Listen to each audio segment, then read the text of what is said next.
ازيكم يا حبايب قلبي؟ عاملين ايه؟ اللهم صل وسلم وبارك على سيدنا محمد. النهارده بقى طلعت على السطح كده، بسم الله ما شاء الله زي ما انتوا شايفين. بسم الله ما شاء الله، لقيت الوزة بيضة ما شاء الله. هي بقالها يعتبر 35 يوم قايمة من على البيض. مخلصة فأس، يعني بقالها 35 يوم بالظبط. تعالي بقى اقولك ازاي نزود انتاج البيض عند الوز، وازاي نخلي الوز يبيض بدري. فلو انت عايزة تزودي انتاج البيض لازم اكل ورعاية. لازم رعاية اول حاجة لازم تعرفيها عشان تزودي انتاج البيض وتخلي الوز يبيض بدري. التغذية اهم سبب لزيادة البيض. دور اصفر او دشيش عادي، ردة، علف بياضة، خضرة. اهم حاجة الخضرة، برسيم بقى، خس، اي حاجة، ورق كرنب، اي حاجة خضرة. هما بيعشقوا الحاجة الخضرة. كالسيوم، تحطلهم كالسيوم في المية مرتين في الاسبوع. الكالسيوم مهم جدا لان تكوين البيضة بيمنع البيض يكون طري، بيقوي عظم الوز. اهم حاجة ما تنسيش تشتركي في القناة وتدعميني حتى لو بلايك. واول حاجة لازم تعرفيها، لما الوزة تبيض لازم تشيلي البيضة، ما تسيبهاش.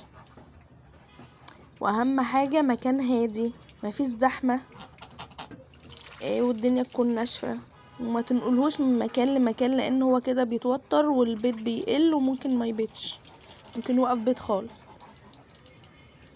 وهي بتبدأ تبيض من بعد ما بتخلص رقد 30 يوم 40 يوم. ده لو انت بقى مأكلاه كويس، واخدة كالسيوم، صحتها كويسة.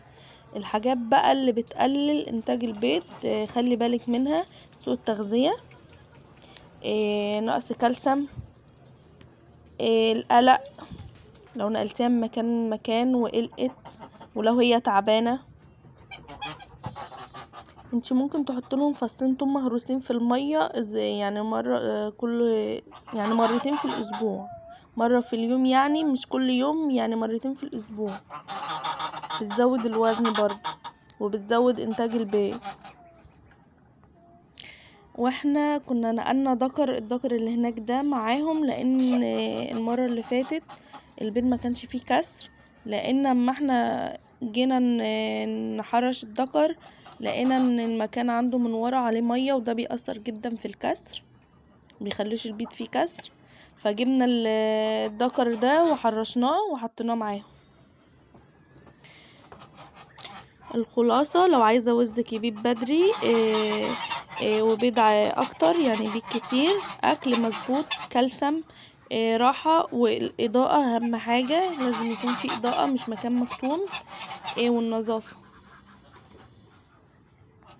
يا ريت لو الفيديو عجبكم اعملي لايك واشتركي في القناة وفعلي الجرس. مع السلامة.